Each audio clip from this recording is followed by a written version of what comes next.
Já estamos ao vivo. Olá, gente, boa noite. Eu sou a Juliana, do Fileão Ruja. Eu sou a Maria, do Fileão Ruja. Estamos aqui hoje para mais uma live, hoje com convidados. Teremos o José e a Thalita. Já vamos chamá-los aí para entrar. Sejam bem-vindos, uma boa noite a todos.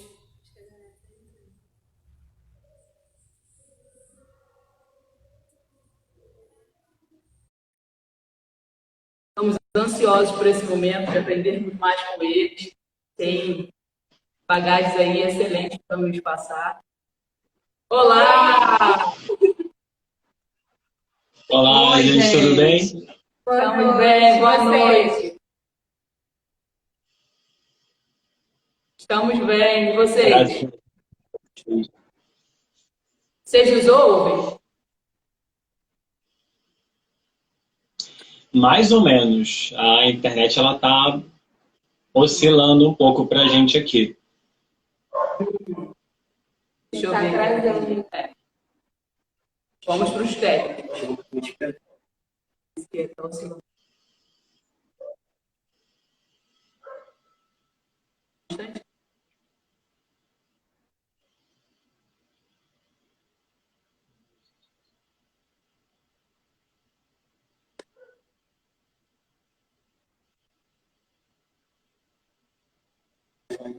Tá melhor aí? A galera falou que tá funcionando. Tem umas pessoas comentando que não tá travando para eles, não. Show. Ah, então show. Para vocês.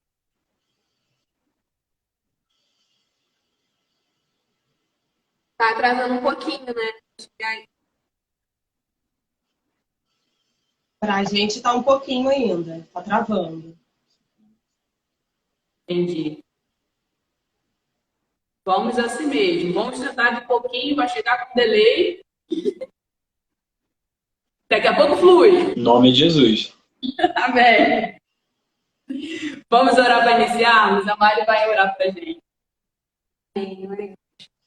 Senhor Deus, queremos a presença, Pai, nesse momento, para te entregar, Pai, essa live, as informações, Pai, que vão ser passadas, assuntos, Deus, que vão ser passados.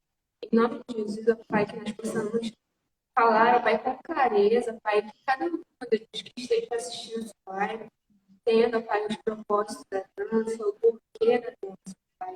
Em nome de Jesus, está na direção de Jesus. Amém. Hoje estamos com os nossos convidados, o José, a Thalita, da companhia Dança e Vida. A gente falou tanto a respeito deles, né? A Juliana, a Daniele, nós temos eles como referências, como referencial, né? Na questão das artes. E eles aceitaram o nosso convite, está passando aqui um pouco mais de ensinamento para nós. Queria dar a palavra para eles. Sejam bem-vindos, José, Thalita. Muito obrigado, gente. É um prazer para a gente estar aqui com vocês, né, compartilhando um pouquinho daquilo que Deus tem dado para a gente nos nossos tempos de experiência, de caminhada, de estudo. Né, a gente já teve uma oportunidade de estar com vocês aí, né, estarmos juntos na Princípios, compartilhando um pouco do que Deus já construiu na nossa vida. Né, e é agora uma outra oportunidade de estarmos aqui compartilhando e ouvindo até o que outras pessoas de fora, que não são do Fileão Ruja, têm o desejo de saber, de ouvir, de entender sobre a palavra. Tá. Esperamos contribuir um pouquinho. Só um pouquinho.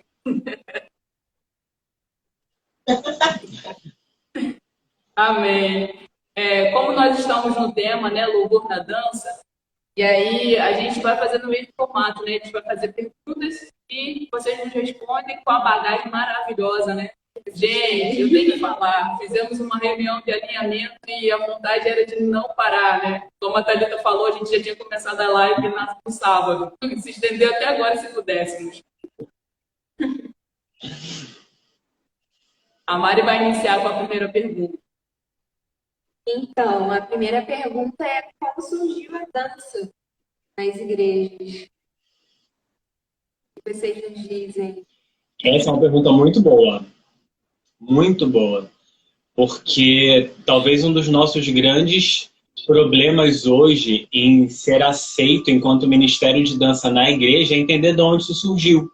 De onde que veio essa coisa de dançar durante o culto junto com o louvor, ou de apresentar uma coreografia, né, durante algum momento do culto, como se fosse uma participação especial, por exemplo.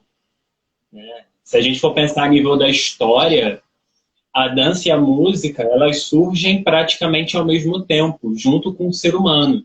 Eu não estou falando nem de Bíblia, eu estou falando dos historiadores, aqueles que veem a nossa história enquanto humanidade. Eles falam que a dança e a música surgiram lá nos tempos da pré-história ainda, quando o ser humano começou a se comunicar. Ou seja, a dança e a música, elas são muito essenciais no nosso ser. Elas fazem parte do que é ser um ser humano. Só que na Bíblia, isso também está muito enraizado. Desde os primórdios, a gente encontra na Bíblia referências sobre dança. A gente tem o exemplo de Miriam, por exemplo, que é um dos primeiros textos que trazem explicitamente a questão da dança, que é logo em Êxodo, e é uma dança de alegria, é uma dança de comemoração, porque eles tinham sido salvos por Deus em relação ao Egito que estava perseguindo eles. Mas tem muitas outras referências que vão citar essa questão da dança como uma expressão de alegria. Qual que é o nosso problema? A nossa dificuldade de entender que a dança está na história do povo cristão. É que nem sempre, na Bíblia, a gente vai encontrar o termo dança. Ela está lá. Provavelmente desde o Gênesis 1, quando Deus criou o homem, Adão e Eva deviam dançar no jardim. Só que não está escrito. Verdade. O problema é esse, não está escrito. Então a gente fica no campo da imaginação. Como que a gente sabe que tem muita dança na Bíblia? Tem uma escritora, ela é uma pesquisadora do campo da arte cristã, chamada Mon Rabal. E ela fala o seguinte: toda vez que na Bíblia tem algum instrumento de percussão, ou seja, algum instrumento que marca o tempo binário, seja símbolo, seja tambor, seja tamborim, ali tem dança. Porque lá na estrutura do povo hebreu, lá no passado, toda vez que se usava algum instrumento para marcar o tempo binário, estava se chamando o povo para dançar. Não é à toa que Miriam pegou um tamborim, que é um instrumento de percussão para guiar a dança. Então, se eu for pensar dessa forma, eu abro o meu olhar para ver que tem dança em várias passagens da Bíblia. Aonde tem algum instrumento de louvor, onde alguém está cantando qualquer música, tem dança. Então a dança ela surge na igreja quando a igreja surge, lá no passado, lá com o povo hebreu, lá junto a Israel. E aí isso vai sendo passado de geração em geração. O problema é que aconteceu alguma coisa no meio do caminho. É verdade. E a gente parou de dançar. Que bom que estamos voltando. Se a gente se atém ao que quer dizer a dança em si, essa palavra que não é muito encontrada na Bíblia, a dança é movimento. Então, quando eu estou lá no Gênesis, em que a Bíblia me diz que o Espírito de Deus pairava sobre a face das águas, se eu pego a significância de pairar, é se mover. Mover, movimento é dança. Então, a gente pressupõe que esse pairar do Espírito é uma dança, é uma movimentação. O nosso corpo, por exemplo, ele é completamente movimentado. Nossa estrutura é externa e interna. Falo isso como aquela que estudou biologia e que vai trazendo a alusão desse estudo que a gente faz de corpo, de como isso tudo acontece, esse aparelho, e traz para a Bíblia. A gente fala que a unidade básica de vida nossa é a célula. A célula se movimenta. O nosso corpo é repleto de células que se movimentam o tempo todo. E essa essência de movimento, ela está no Salmo. Quando o Salmo fala para a gente assim, todo ser que respira, louve ao Senhor, ele está falando assim, meu filho, se você está vivo, a sua obrigação é louvar a Deus, é engrandecer a Deus. E a ideia de respirar dá essa direção de movimento. Porque esse versículo ele vai lembrar exatamente Gênesis, Quando Deus sopra o sopro de vida sobre o ser humano, que é a ideia de termo ruá. Ruá significa fôlego de vida ou vento de Deus. Ou seja, é ar se movendo. Não existe vida sem movimento. Então, tudo aquilo que se movimenta deve louvar a Deus. E, gente, não existe algo mais simbólico no movimento do que a dança, que é simplesmente o movimento, só que expressando alguma coisa, falando alguma coisa. Se a gente olhar até para a natureza, né? Quando o vento passa, tudo se move. As folhas se movem, a árvore se movimenta, as bandeiras, então, tudo se move realmente. Já está escrito na Bíblia desde o início, como o José está passando para a gente. Muito bom. Eu estava até pensando que a gente ouve muitas vezes, né, os irmãozinhos falando na igreja, mas eu não sei dançar. Mas quando tocam um louvor, as irmãs ficam tudo assim. Você já viu os irmãos se balançando, ou seja, já está dançando, né? Já está se movendo, né? Na questão do mover. Sim. Né? Desde pequenininho, se a gente olhar, até as crianças que ainda não têm consciência do que é música, do que nada, ela já se move com o som, né? É muito interessante. Muito bom. Vamos para a próxima pergunta? Sinta-se à vontade. Eu estou em vontade de perguntar um monte de coisa, mas acho que essa live não vai dar tempo. A gente tenta. Não tem problema. Bom, dá para fazer reprise, né? Eu já sei que o José nos deixou liberado para fazer mais próximos, ó. Vamos aproveitar a oportunidade. Claro. José, algo assim que tem muito nas igrejas, a gente até conversou um pouco sobre isso, né? Da questão ainda que tem da dificuldade do homem na dança, né? Ainda o preconceito a respeito disso. Isso surgiu para a gente também tem um homem aqui na dança, mas a nossa igreja ainda tem um pouco mais de aceitação. Mas uma das integrantes do Quileambuja, ela relatou para a gente que ela já teve um pouco de dificuldade com o filho dela, que é pequenininho. E aí ela viu isso dentro da casa dela. Você tem algo para nos passar a respeito disso? Provavelmente eu acredito que você já deve ter tido algum tipo de dificuldade, que você possa nos alimentar, né, nos revelar nessa noite, compartilhar um pouco mais de sua experiência nessa área.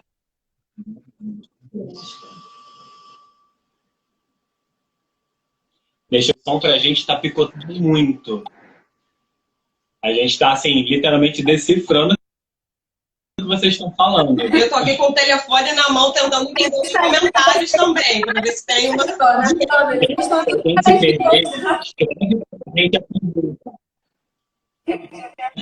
Se a gente se perder, escreve a pergunta, tá bom? Que aí a gente continua aqui. Combinado. Eu acho que você queria saber sobre a questão no Ministério de Dança, tô certo? Isso, dificuldade do homem na dança. Show, estou ótimo em tradução. Então, o papel do homem, ele também está muito relacionado a essa falta de entendimento de qual é o papel do homem dentro da Bíblia. Né? Assim como a gente teve uma dificuldade histórica de entender o papel da dança, e isso foi desvirtuado ao longo da história, a gente também perdeu o papel do homem na dança e na adoração. Se nós formos pensar na estrutura da palavra, lá desde o Gênesis, o homem ele tem um papel primordial, que a gente costuma chamar de sacerdócio. O homem ele é o sacerdote da família. Assim como o homem é o sacerdote, lá no passado, perante Deus. Ele representa o povo diante de Deus. E isso está desde o Gênesis, porque quando Adão e Eva pecaram, Deus não chamou Adão e Eva, Deus chamou Adão. Ele falou assim, Adão, o que aconteceu? E aí ele vai perguntar para Adão. Ele responsabiliza Adão. Por quê? A nível de função, Adão tem uma função diferente da Eva, da mulher. Não é que Adão é mais importante que Eva. Isso aí é outra interpretação errônea da Bíblia. Eles se complementam, eles trabalham juntos. Mas assim como Deus, Jesus e o Espírito Santo, né, são três pessoas em um, que é a ideia da Trindade, eles são iguais em valor, mas tem uma hierarquia de função, o homem e a mulher também têm uma hierarquia na sua unidade. E nesse caso, o homem carrega uma função de sacerdócio. É ele que responde, é ele que representa a família. Não que a mulher não tenha importância, mas essa função está sobre o homem. Quando eu penso a nível de dança, eu tenho uma estratégia maligna sensacional, que é fazer o quê? Tira o sacerdote da dança. Eu já matei a dança dentro da igreja, agora eu vou matar toda a possibilidade de retorno, que é matar o homem. E aí, a nível cultural, nós fomos minando toda a expressão do homem. Aí tem aquela coisa assim, menino, para de chorar, seja homem. Quem nunca ouviu isso na sua infância? Verdade. Você tem que ser forte, porque você é menino. Você não pode brincar dessas coisinhas. Isso é coisinha de menininha. Ou dança como homem. Ou melhor, nem dança. Isso é muito comum, mas isso é algo que foi construído na nossa sociedade. Isso não é bíblico. Porque se eu for pensar na estrutura bíblica, os homens dançam, e dançam muito. Não só Davi é um exemplo, mas se eu for pensar, por exemplo, em Lucas 15, quando eu tenho a parábola do filho pródigo, quem está dançando é o pai, que na parábola representa Deus. O filho pródigo, que representa o homem, e ele era homem, não era filha prodigar, era o filho pródigo. Ele é homem, ele está dançando, comemorando o retorno dele para o seio da família. E se eu for pensar um pouquinho mais fundo, essa parábola representa o reino dos céus. Isso. Ou seja, ela está falando para a gente que no céu Pois é. que no céu existe alegria quando um pecador se converte. E eles expressam alegria através do movimento, inclusive os homens. Aí entra a seguinte questão. Por que a nível histórico isso mudou? Porque a nossa sociedade começou a enxergar o homem de uma forma diferente. Começou a embrutecer o homem. Começou a impedir que esse homem expresse os seus sentimentos. Mas isso é muito cultural. Como cultural? Em Israel não é assim. Na África não é assim. Na Ásia não é assim. Isso vem de uma cultura europeia para os países que foram colonizados pela Europa. Nós somos colônia de Portugal. Sim. A gente absorveu esse pensamento de Portugal, que, em consequência, absorveu da França. Logo, a gente fica assim, tolhido. Sendo que, na realidade, a nossa vivência corporal e brasileira é africana, é indígena. Onde os povos africanos e indígenas, todo mundo dança, homem e mulher. Então, se eu for olhar para o papel do homem a nível bíblico, para as outras culturas que são diferentes do Brasil, onde o homem pode dançar, eu vou entender que o que nós temos hoje é preconceito. O que nós temos hoje é uma construção social errada em cima do homem. Não tem fundamento bíblico. E aí, quando a gente se depara com a realidade eclesiástica da igreja, a gente enfrenta alguns outros problemas, né, que vão desde o entendimento de corpo, como esse pensamento de que o homem tem que ser essa figura sacerdotal, naturalmente máscula e viril, e aí parece que a dança é antagonista a essa virilidade, quando na verdade ela não é, né? Então, dentro desse contexto, a gente se depara com uma outra situação. Não é que o homem não possa dançar, não é que o homem tenha técnicas específicas, como, por exemplo, o homem não pode dançar o balé. Até porque, se eu for pensar na construção da técnica, por exemplo, o balé, ele foi construído inicialmente para a corte e era dançado por homens. Até porque, naquela época, naquele contexto social, a mulher não tinha valor. Então, se eu quero fazer algo para entreter a corte, eu vou utilizar o homem para fazer. E aí a gente começa a esbarrar em situações do tipo, não é que a técnica do balé, por exemplo, é feminina e o homem não pode dançar. Dentro de uma técnica de dança, eu tenho movimentos e eu tenho formas em que esse homem vai se apresentar e a mulher também. Então, dentro de um balé clássico, por exemplo, eu consigo expressar a virilidade e a masculinidade do homem. Inclusive, e aí eu vou dar um gancho até em nível secular, se você for olhar companhias de balé internacionais, como o Royal Opera, por exemplo, né, o Royal Ballet, eles adoram bailarinos brasileiros. Por quê? Tem essa questão da construção corporal e, inclusive, da virilidade. A nível técnico, existe essa separação. Existe a técnica masculina e a técnica feminina. Existe a forma correta do homem dançar e a forma correta da mulher dançar. Qual que é o problema que a gente enfrenta? Muitas pessoas que começam a dançar, elas não têm professores que conhecem a técnica masculina. E aí o menino, ele vai fazer aula com uma mulher. Ele começa a se espelhar nessa mulher. Nas igrejas, acontece mais ou menos assim. Mesmo quando não se faz aula, a minha líder é mulher. E aí eu vou olhar para ela e eu vou ter como referência o movimento feminino. Eu não tenho referência masculina. E aí eu começo a assumir os trejeitos que são da técnica feminina, que são da forma delicada da mulher se expressar, porque eu não tenho outra referência. Eu não sei dançar, então eu vou copiar. E aí a gente confunde estereótipo com identidade sexual. Exatamente. Hoje no Brasil a gente faz ligação direta. É homem, dança, é homossexual. É homem, dança, balé, é muito, muito, muito homossexual, não tem jeito. Essa ligação, ela não existe. Isso é literalmente falta de conhecimento, literalmente preconceito, que foi instituído ao longo dos anos no nosso país. Porque isso não é verdade em outras culturas. Gente, na China, na Ásia, o homem dança como qualquer pessoa, como qualquer mulher. Não a nível técnico, não a nível expressivo, mas ele tem o mesmo direito da mulher de dançar. E ele não se torna mulher por conta disso. Mesma coisa em Israel, ou melhor, mais ainda em Israel. E em Israel, quem manda na dança é o homem.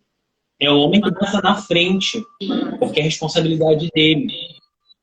E aí a gente precisa falar essas coisas para que a nossa sociedade comece a pensar de que não existe uma relação entre essa identidade sexual e escolher ou não dançar, entre ser sensível ou não.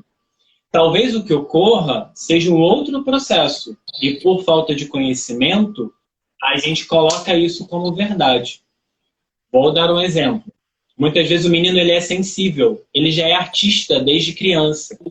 É aquela pessoa que gosta de pintar, que gosta de dança, que gosta de músicas diferentes. E aí, as pessoas falam assim, você é menininha, esse menino é estranho. Toma cuidado. Esse menino tem que brincar mais de carrinho, ele tem que jogar bola. Né? E aí, exato, as pessoas começam a inserir nesse menino que ele é homossexual. Porque ele tem trejeitos ou ele tem gostos homossexuais. Não é que ele é. Não é que ele já fez uma escolha sexual. Não é que ele tem uma deturpação na sua identidade. Porque homossexualidade é isso, é uma deturpação da identidade original que Deus deixou pra gente. Sim. Mas às vezes a pessoa não tem nada disso. Só que isso é incutido nela de forma tão forte que ela fala assim, gente, eu amo dançar. Eu quero dançar, eu não me vejo sem dançar. Então eu só posso ser homossexual. Porque se homem não pode dançar, então eu não vou ser homem, porque eu amo dançar. E isso, às vezes, é inconsciente. Não é algo que a gente faz, que o homem faz por escolha. Isso vai sendo construído na identidade dele, porque a nossa identidade é construída. Ela não vem com a gente quando nasce. Ela é construída pelos nossos pais, pelos nossos amigos, pelas pessoas que estão próximo da gente, pela escola e, se a gente é criado na igreja, pela igreja. Então, assim, essa vai ser uma resposta enorme, mas tem coisas que a gente precisa falar. Maravilhoso. O que acontece, então, com esse menino que se expressa através da dança? A sociedade incute nele um pensamento ele tem comentários de dentro da família que levam a ele para esse lugar de homossexualidade, quando às vezes não é. A igreja trata dessa forma, tudo na tentativa de suprimir essa expressão de emoção que envolve a nossa adoração a Deus, para botar essa masculinidade num padrão de masculinidade que a gente criou. E qual é o problema que a gente vai encontrando e vai atrelando? Essas diferenças que ele vai encontrando. Então, no secular, você vê poucos homens dançando como referência. E, às vezes, grande parte dos que dançam tem a questão da homossexualidade. No meio eclesiástico, você encontra menos homens ainda dançando. E os poucos que têm, né, como referência, sofrem essa retaliação, né, e muitas vezes eles são sufocados pelas suas congregações. Em outro ponto, eu preciso tocar num aspecto que é crucial para a gente. Hoje, o que a igreja tem feito? Não é a dança que vai definir a identidade dessa pessoa. Só que essa identidade, esse caráter, ele é trabalhado e construído dentro da igreja, seja no ministério que for. E aí, quando eu encaro o homem na dança, e aí eu permito no meu ambiente eclesiástico que isso aconteça, eu tenho que responder à minha congregação, eu tenho que responder à sociedade, e eu tenho que assumir a responsabilidade de discipular esse homem que dança. E eu vou ensiná-lo perante a Bíblia. Só que se eu não tenho embasamento completo para isso, se eu tenho dúvida nisso, o que é mais fácil fazer? Tratar, ter trabalho ou cortar? A gente corta. Essa é a escolha da maioria dos pastores. Cortam o mal pela raiz, porque é mais fácil tirar do que assumir o problema de cuidar. É mais fácil impedir que o homem dance do que tratar ele em sua identidade ou até em seu estereótipo. Porque às vezes o problema não é de estereótipo, é de falta de conhecimento mesmo. E aí é necessário alguém que chegue assim, oi, vamos estudar? Vamos aprender? E aí tem alguém que está aqui nos comentários, a Dani, e ela está falando sobre essa situação, né? Então, o que eu digo para ela e digo para todas as pessoas que têm um menino, um homem, um filho ou alguém com um menino dentro do seu ministério. Busque referências cristãs. Um homem cristão que você possa olhar e falar assim, cara, ele tem como homem. E use essa pessoa como referência. Para que você tenha alguém para quem olhar. Para que, inclusive, você possa chegar para um pastor, para um diácono, para uma liderança, para aquele membro abençoado da sua igreja, que fala que todo homem dança como mulher, e você tem alguém para mostrar e falar assim, não, existe uma outra forma de dança. E aí você pode mostrar esse exemplo. É necessário que nós tenhamos exemplo. E hoje existem. A nível Brasil, dentro da Regar, a Rede Global de Artes que nós trabalhamos juntos, existem vários homens que são líderes de arte, líderes de dança, que dançam bem e são referências. Que são homens casados, que são idôneos na sua identidade sexual. Você pode olhar para eles sem medo de algum dia, oh meu Deus, saiu do armário. Então busquem essas pessoas. Bom, muito bom. Verdade, a gente está errando muito por não ter conhecimento, né? Como a gente falou lá na nossa reunião, e o intuito da nossa live é justamente isso, é trazer um pouco mais de conhecimento daquilo que a gente está fazendo. E a dentro das nossas igrejas, às vezes as pessoas estão vindo, conhecendo, mas ainda com preconceito daquilo que está fazendo. Mas não tem nem coragem de perguntar nada, né? Para saber, para ter uma informação do porquê que está ali, ou do porquê que o homem está inserido junto com as meninas. Às vezes a gente fica com essa vergonha, digamos assim, de perguntar, de se informar. E aí, embasar isso diante da Bíblia é maravilhoso. Foi o nosso intuito. Aprendermos mais com vocês. E aí eu me surpreendi, eu não sei se a Mari vai lembrar, que o ano passado, o congresso que a gente fez lá, que a gente participou, tinha bastante meninos. No primeiro que a gente foi, não tinha. No último teve bastante, foi muito legal. E vê-los dançando, a ministração, teve uma dupla, porque eu não sei se eles eram um casal, mas eles estavam dançando o tempo todo, pareciam ser da mesma igreja. Belamente, eles conseguiam ter uma sintonia na hora dos ensaios, né, que nós fazíamos. Essa que o movimento chegou com o outro. Conseguia ter o movimento masculino E ele conduzia ela o tempo todo ali. Foi muito bacana.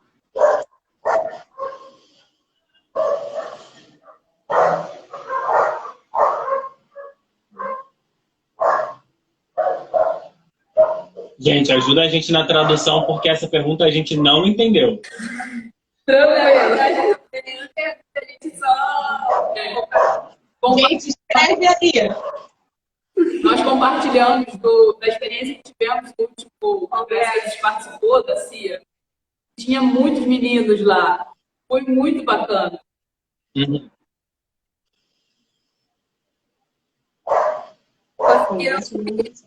Eu só entendi isso.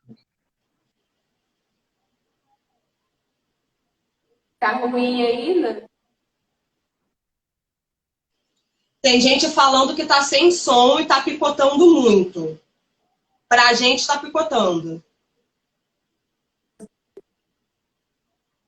Vocês estão conseguindo ouvir bem, gente? Isso aí. Não? Não, a gente está interpretando o que vocês falam pelo que a gente consegue entender. Mas estão comentando aqui que o áudio de vocês está com eco e está falhando. Não.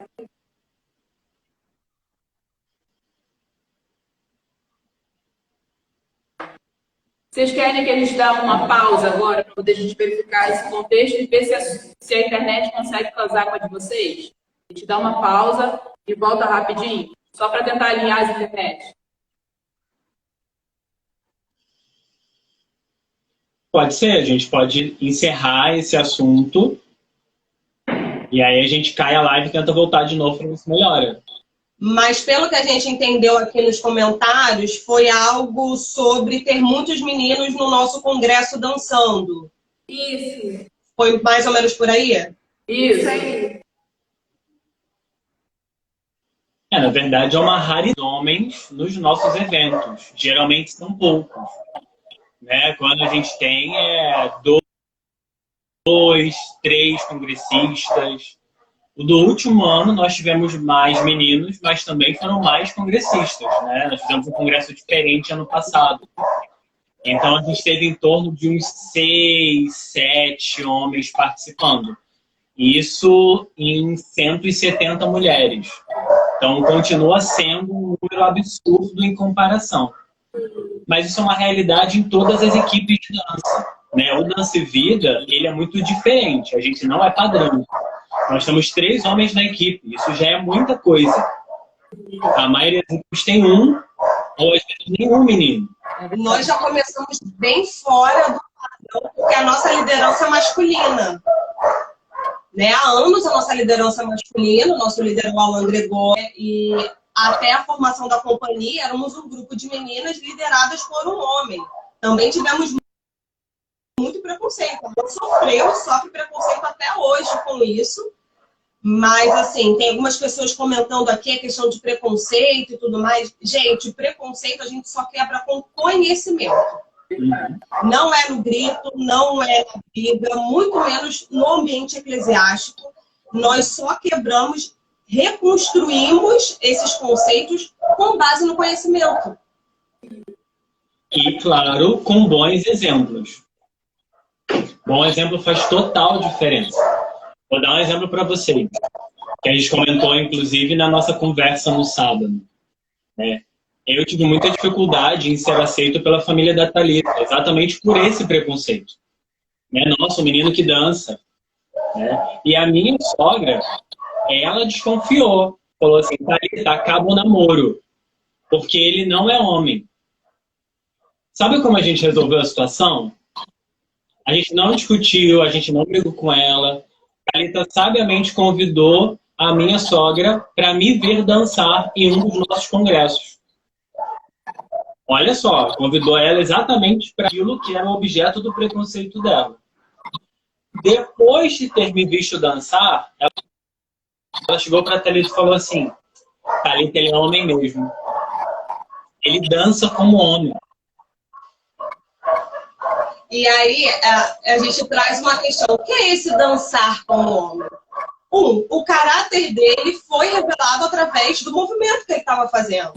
A nossa identidade, ela é revelada no momento de adoração. Eu posso me dizer a pessoa mais santa do mundo, mas se eu tenho alguma questão com sensualidade, eu posso estar coberta dos pés à cabeça, só os meus olhos aparecendo e a minha dança será sensual. Prestem atenção no que eu estou falando, a galera que está ouvindo. Eu não estou falando que a dança define a minha identidade, mas a dança reflete o meu caráter, que é construído dia após dia. Caráter esse que, para nós cristãos, é o caráter de Cristo que a gente tem que buscar. Então, os meus pontos positivos dentro do meu caráter, que revelam a Cristo, serão manifestados no meu dia a dia e na minha dança.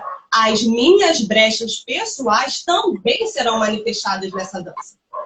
Então, não é ela que vai definir. É revelar algo que já está no caráter dessa pessoa.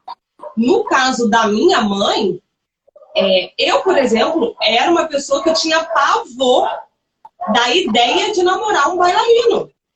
Porque eu tinha plena consciência do preconceito que eu enfrentaria na minha família, por uma questão de construção de pensamento e construção familiar. Minha família não é cristã. É formada por mulheres solteiras, que criaram seus filhos sozinhas e foram abandonadas, ou por relação extraconjugal. Então, eu tive uma criação completamente diferente. Só que eu encontrei Jesus no meio do caminho e fiquei com ele. Então, eu não queria um problema para mim. Mas eu tive uma palavra, né, em relação ao namoro e ao casamento com o Guilherme. E fui muito sincera. Eu olhei para ele e falei assim: olha, vamos enfrentar tal questão da minha família. É isso que Deus quer? Estamos dispostos? Sim, estamos. Na primeira situação, a resposta que eu tive de Deus foi essa. Então, traga a sua família para conhecer o Guilherme, conhecer o que ele faz. E aí eu convidei a minha.